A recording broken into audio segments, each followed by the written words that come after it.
એટલા માટે નવ યુવાનોને ખાસ વિનંતી કે ઘરમાં જે વડીલો હોય, જે માતાઓ, જે આપણા પિતા હોય, કોઈ વડીલ આપણા ભાઈ હોય, કોઈ મોટી બહેન હોય, તો આ એટલાનું જરૂર માનવું જોઈએ.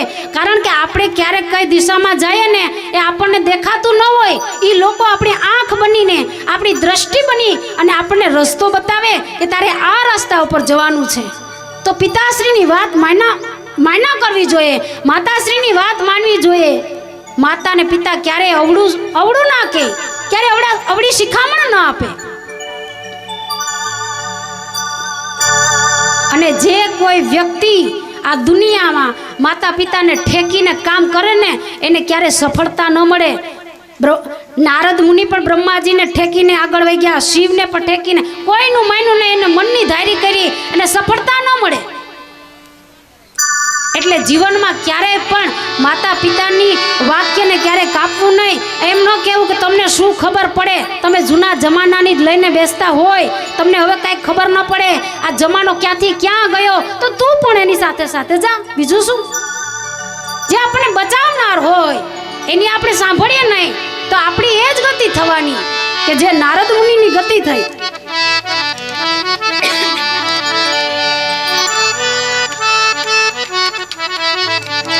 આને સંસ્કાર કહેવાય. અને ઘરમાં એટલા સંસ્કાર હોવા જ જોઈએ. કારણ કે માતા પિતા એ હરેક ઘરમાં શિવ અને શક્તિનું સ્વરૂપ કહેવાય. સાકાર આપણે ભગવાનને જોઈ ન શકીએ, પણ આપણી માતા છે એ આપણી સાક્ષાત જનેતા કહેવાય. એ ઉમરાવાળી છે, એને તમે પ્રસન્ન કરો એટલે ડુંગરાવાળી આપોઆપ પ્રસન્ન થઈ જશે. ડુંગરે ચડવાની મહેનત નહીં કરવી પડે. પણ જો માતા ખાટલામાં હોય, બીમાર હોય, એને તમે ધ્યાન ન આપો, એને તમે પાણી ન પાવો, એને પૂછો નહીં, અને પછી એવી મન્નત માનો કે ચામુંડા માએ ચોટીલા હાલીને જાવું, ભવાની માએ હાલીને જાવું, મારે ટેક્સ છે ભરતું ભવાની માએ જાવું, તો આમાં તમને સિદ્ધિ ન મળે. એ ભવાની માને ઘણાય કામ હોય, આપણા માટે કાંઈ નવરાજ ન હોય. એટલે માતાનું બિરુદ કેટલું આપ્યું આ પૃથ્વી ઉપર કે આ પૃથ્વી છે ને, આ પૃથ્વીનો જેટલો વજન છે ને એટલો આપણી જનેતાનો વજન હોય, એટલી એની કિંમત હોય. અને આ આકાશની જેટલી કિંમત છે ને આ દુનિયામાં એટલી આ પિતાની કિંમત હોય. માતાને પૃથ્વીથી પણ ભારી કીધી છે આપણી જનેતાને, એના જેટલું આપણું દુનિયામાં કોઈ હિતેચ્છુ હોય જ નહીં. અને જે આ પૃથ્વીમાં નાદરૂપી જે શબ્દ ગુંજી રહ્યો છે એ સ્વયં તત્સત બ્રહ્મ, એ બ્રહ્મ તત્વ છે. આ ત્રણને પકડી લ્યો એટલે ચોથાના પગ જ ન પકડવા પડે. ને આ ત્રણને જો ન સમજી લ્યો ને તો જ્યાં ત્યાં જેના તેના પગ પકડીને હંમેશા નમતું જ રહેવું પડે. અરે તમે ભાઈ મારું થોડુંક કામ કરજો ને, અરે તમે થોડુંક, મારે થોડીક આપત્તિ. પણ જો આ ત્રણને સમજી જાય ને એને દુનિયામાં ક્યાંય કોઈની જરૂર ન પડે, એને દુનિયામાં કોઈ રોકી ન શકે. માતા પિતાને સમજવા માટે શું કરવું? એની સેવા કરવી. આ ભગવાનની 1600 ઉપચારથી પૂજા થાય. માતા પિતાની પૂજા ન કરવા બેસાય, એને ન ગમે. જળનો લોટો શિવલિંગ ઉપર ચડાવાય, માતા પિતાને બેસાડીને જળના લોટા ન ચડાવાય, એને પીવા માટે લોટો દેવાય, એની ઉપર ન નખાય. એટલે શિવ અને શક્તિની પૂજા થાય અને આપણા માતા પિતાની સેવા થાય. એની સેવા કરો. અને જો સેવા નહીં કરો, હાથમાંથી સમય જતો રહેશે અને પછી તમે વૃદ્ધ થશો ત્યારે તમને અનુભૂતિ થશે કે આ મારા માતા પિતા એટલું કષ્ટ સહન કરીને જતા રહ્યા, હવે મને ખબર પડે કે આ ગોઠણ દુખે તો શું કહેવાય, એનું દર્દ કેવું હોય. મોઢામાંથી દાંત પડી જાય અને પછી પોચો રોટલો હોય તો ચાવી શકે, બાકી એની ભૂખા રહે. પણ એ દીકરીને અથવા વહુને પછી જ ખબર પડે કે જ્યારે એના મોઢામાંથી દાંત પડી જાય અને પછી બેઠી બેઠી એમ કહે કે મારી માં મને કહેતી હતી હો કે બેટા મારો રોટલો પોચો કરજે, મારો રોટલો પોચો કરજે બેટા, હું ભૂખી રહું છું, હું ખાઈ નથી શકતી. પણ તેથી મને આ સમજ ન પડી અને હું હમકાનું એને વળકું ભરીને એમ કહી દઉં, તમે તો આવીને આવી જ વાતું કરતા હોય, એ જેવા થાય એવા થાય, તમારે તો બેઠે બેઠે કાંઈ કામ કરવું નહીં અને ખાલી બેઠા બેઠા ખાઈ દેવાનું હોય. તમને ખાટલે ને પાટલે રાખીએ તોય તમે કચકચ ચાલુ જ રાખો. એટલે વૃદ્ધ માતા પિતાને સમજવાની કોશિશ કરો. માતા હોય ને એ બધા દુઃખ થાય ને એ રજૂઆત કરી દે, ખૂબ દુખી થાય, પોતે રોઈ લે, આજીજી કરે, બેટા તું સુધરી જા, તું આ રસ્તે ન જા. આ માતાનું એક જાતની હૃદયની બળતરા હોય, પણ પિતા આવું ન કરી શકે. પિતા અંદર ને અંદર બળે રાખે, કઈ પણ ના શકે. કેવું કેમ? અહીંથી 25 ની સ્પીડમાં પિતાશ્રી કહે તો સામેથી 50 ની સ્પીડમાં જવાબ આવતો હોય, કારણ કે પિતા વૃદ્ધ હોય અને સંતાન જવાન હોય. હવે તમને ના ખબર પડે, તમે શાંતિ રાખો. તમે ભણ્યા કેટલું? 7 ચોપડીને.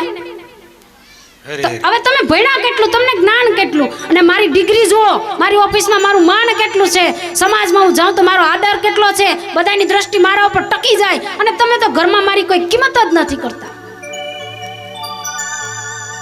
માતા પિતા સામે આવું ભાષણ ન કરાય. જે આપણને જન્મ આપે ને એ મહાન જ હોય. આપણે કદાચ મહાન ગમે એટલા થઈ જઈએ ને તો પણ આપણે જન્મ દેવા વાળા આપણાથી મહાન હોય જ હોય, તો જ આપણા માતા પિતા બને, અને એની કૃપાથી જ આપણે મહાન બન્યા. ચોખ્ખી વાત છે. એને ઠેકીને કાંઈ કામ ન કરી શકો.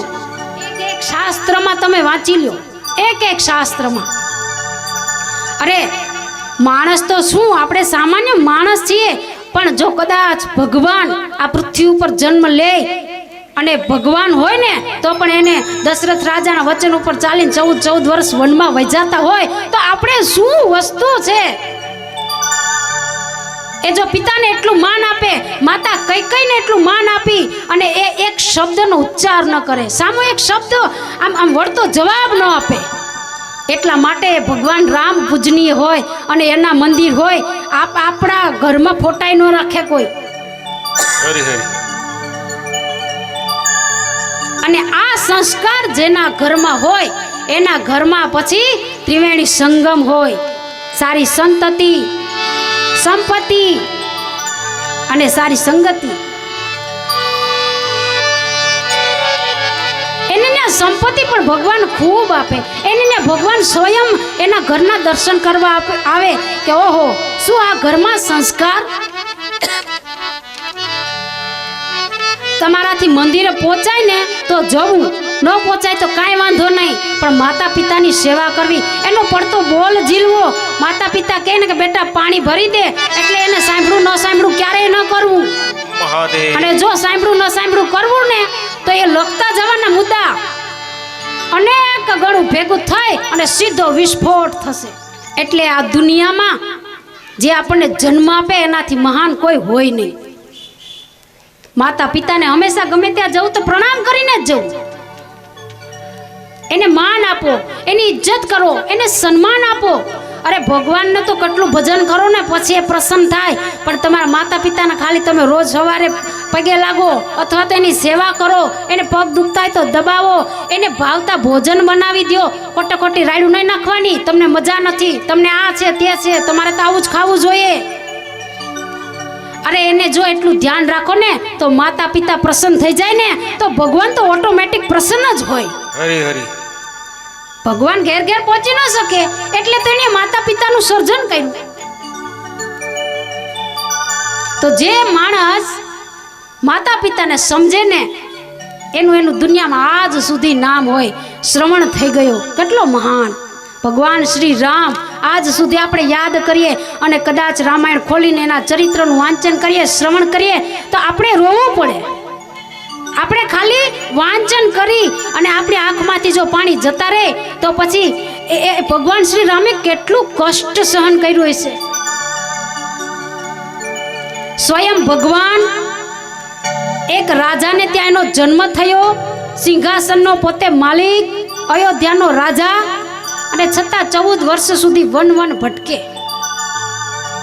અને સીતાજી પણ કેવા, એટલા ભક્તિ એકલાથી ન થાય, પત્ની પણ સારી મળવી જોઈએ. સીતાજી પણ કેવા, એક રાજાની પુત્રી, ધરતીમાંથી જેનો જન્મ થયો, એક રાજાની પત્ની, અને એ સીતાજી આમ આસાનીથી જ વનમાં જતા રહી. બધું આમ ઘડીકમાં ત્યાગ કરી દે અને રામની પાછળ જતા રહે. અને આજની સ્ત્રીઓ તો એવી હોય કે ખાલી ઘરવાળાને ખાલી ધંધો ડીમ હોય, ક્યાંક નોકરીમાં ગડબડ થઈ હોય, થોડોક ટાઈમ પૈસાની આવક બંધ થાય એટલે બિચારો ગયો, ઘરમાં બેસે જ નહીં, દુકાને જતો રહે. કારણ કે ઘરમાં બેસે તો બસ સાંભળવું પડે, તમે કાંઈ કમાતા જ નથી, આમને આમ બેઠા જ રહો, મારે એટલો હમણાં વાહ ખર્ચો આવ્યો, હમણાં બાટલો ખાલી થશે, હમણાં મારે લગ્નમાં જવું છે, 5000 વાળી સાડી તો જોશે જ, પછી બધા કેવા કેવા કપડાં પહેરે અને હું એક જ ઝાંખી લાગુ. તમને પરણીને તો મારા આખા ભાગ બુડી ગયા. આવી ખબર હોત તો ઓલો માગવાવાળો આવ્યો તો એને પરણી જાત, વાથી મારે કેવું માગવું આવ્યું હતું. એ નોન સ્ટોપ ચાલુ થઈ જાય, એમાં બ્રેક જ ન લાગે. આ તમારા તમને પરણીને મારા તો ભાગ ફૂટી ગયા. ક્યાં પાપ કર્યા છે? અરે પાપ શું કર્યા હોય? તે એવા વ્રત કર્યા છે, આખી રાત જુગાર રમ્યો હોય છે, ભજન નહીં કર્યું હોય તો તને એવો મળ્યો, ચોખ્ખી વાત છે. ભક્તિ ભાવથી શ્રદ્ધાથી ભજન કરો તો તમને સારો પતિ મળે જ. અને અમુક અમુકના તો એટલા ભાગ ફૂટલા હોય ને કે એ દીકરો ડાયો જ હોય, પણ આ 4 ફેરા ફરે ને પછી એવડો અવળો થઈ જાય, એવો અવળો થઈ જાય ને એટલે ઓલીના ભાગ જ હોય. હરી હરી એ મા પાસે હોય ત્યાં સુધી એના માતા પિતા પાસે રેડી જ હોય, પણ જ્યાં વી નોરી ઘરમાં પ્રવેશ કરે અને ઓલાની બુદ્ધિ બેડ મારી જાય, કચ કચ કચ. હવે આ બાજુ એનું ધર્મ કર્મ સંભાળે કે આ બાજુ કચકચ કચકચ. એમાં પાછું વધારે બને કેવું ખબર? માતા પિતાને એની દીકરીનો સપોર્ટ, માતા પિતા બહુ સપોર્ટ કરતા હોય. ધ્યાન રાખજો, પૈસા બચાવજો. કેવી મોંઘવાર છે તને ખબર છે ને? તારો હમણાં પિંટુળો મોટો થઈ જશે, ખબર છે ને? અત્યારે ફી કેટલી મોંઘી છે, પછી એને ભણાવવો નથી. તારા ઘરવાળાને તો કાંઈ ખબર જ નથી પડતી, એ ઘરમાં કાંઈ વાપરી જ નાખશે. પણ તું તો હવે કાંઈક મોટી થા, તું તો કાંઈક ભેગું કર. જોયું ને આપણી મોટી બેનને વાં સાસરે દીધી અને કેવું સારું છે. તને આવડતું જ નથી. અરે તને મેં 12 વાગ્યા સુધી શીખવાડ્યું પણ છતાંય તને આવડતું જ નથી. એટલું દીકરીને શીખવાડે માતા. અને શાસ્ત્રમાં જો એની માતા શું શીખવાડે, એ પાર્વતીની વિદાય થશે ને ત્યારે આપણને ખબર પડશે કે એ પતિવ્રતાના ધર્મના સિદ્ધાંત કેવા શીખવાડે અને અત્યારની માતાઓ કેવું શીખવાડે. એ તારો વર છે ને હરકું કમાય નહીં ને એને બોલાવતી જ નહીં, મોઢું ચડાવી જાય છે. અને વધારે વાયડો થાય ને તો એને ટાણે રસોઈ ન બનાવી દેતી. ભૂખો દીખો ક્યાં જશે? આપણો ઠેકાણે થઈ જશે. હવે સ્ત્રીનો આવો પ્રેસ થાય એટલે પછી બિચારો ઘરવાળો શું કરે? બાકી લગ્ન પહેલા કોઈ માતા પિતા વૃદ્ધાશ્રમમાં ગયા જ નથી. એક કઈ એવો બનાવ બતાવી દો કે લગ્ન પહેલા કોઈ પણ માતા પિતા વૃદ્ધાશ્રમમાં ગયા હોય, ન બને. લગ્ન પછી જ આ બધા બનાવ બને તો પછી એનું કારણ શું હોય? અરે જો કોઈ સંસ્કારી વહુ ઘરમાં આવી જાય ને તો આખા ઘરની દશા બદલી જાય, આખી દિશા બદલી જાય. એટલા એવી રૂમઝૂમ કરતી એવી સંસ્કારી વહુ આવી જાય ને તો ઘરમાં તુલસી ન હોય ને આંગણામાં તો એ તુલસી રોપે, ફૂલઝાડો રોપે, આખો દિવસ પરિશ્રમ કરે, બધાની સેવા કરતી જાય. હા પપ્પા, હા હમણાં, હા મમ્મી હમણાં કરું, બધાને જવાબ દેતી જાય, બધાનું કામ કરતી જાય, બધાની સાંભળતી જાય. પણ પાડોશીનું ન સાંભળે તો, અને એકવાર પરણીને સાસરે વહી ગયા પછી એની માનું ન સાંભળે ને તો ઘરમાં કોઈ દી વાંધો જ ન આવે. આ બધા ફોન છે ને, કારણ કે ફોન બુદ્ધિ ભ્રષ્ટ કરી નાખે. સતત ફોનમાં વાત કરવી, સતત વાત કરવી, એ પછી ક્યારે અવળા માર્ગે વહી જાય ખબર ન પડે. અને પાછું અહીંયા 50% થતું હોય સાસરે, અને એ દીકરી એમાં 25% વધારે ભેળવે અને 75% મા બાપને વાત કરે. થતું હોય થોડું, પણ મા બાપને થોડું વધારીને કહે, અને પછી એની માને તો હોય 100% હાટકો થઈ જાય, અને એ પછી 100% ભેગું કરી અને સીધું ફોનમાં ઘા કરે, કાલથી આમ કરી નાખજે.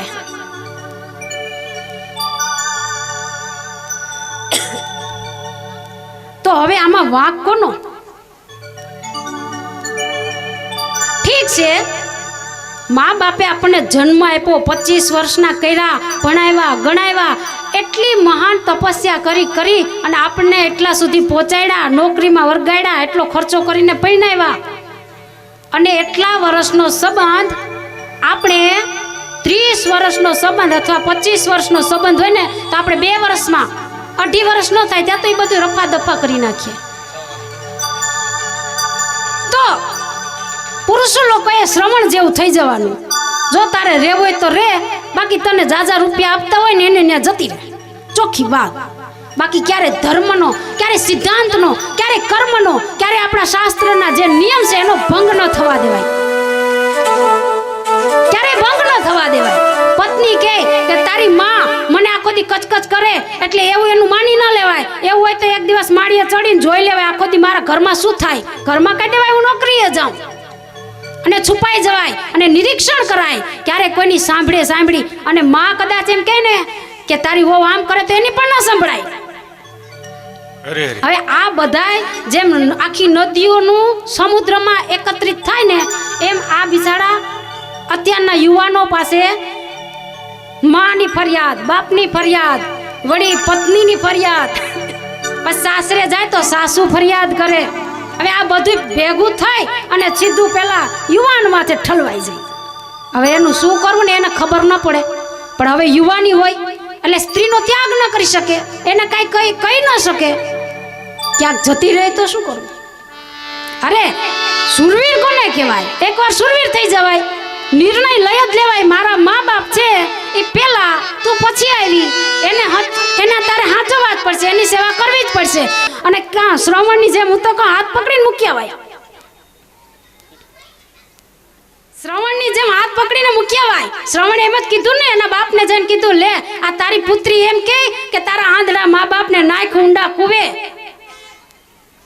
એટલે ધર્મનો વિરોધ ન કરાય ક્યારે પણ. હવે એક જશે તો બીજી પત્ની હારે લગ્ન કરી લેવાય.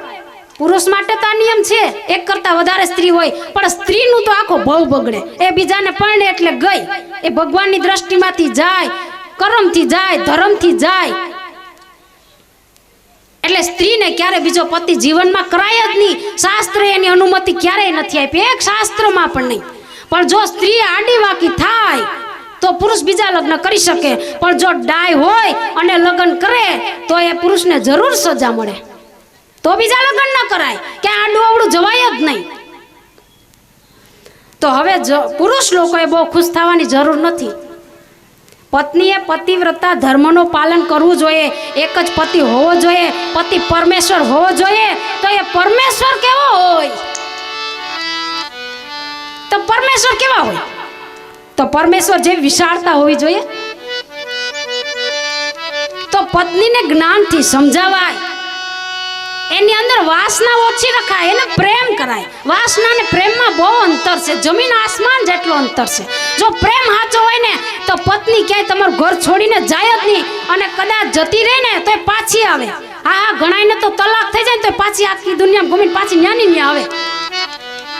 પત્નીમાં વાસના ઓછી, પ્રેમ જાજો રખાય. અને પરમેશ્વર કેવો હોય?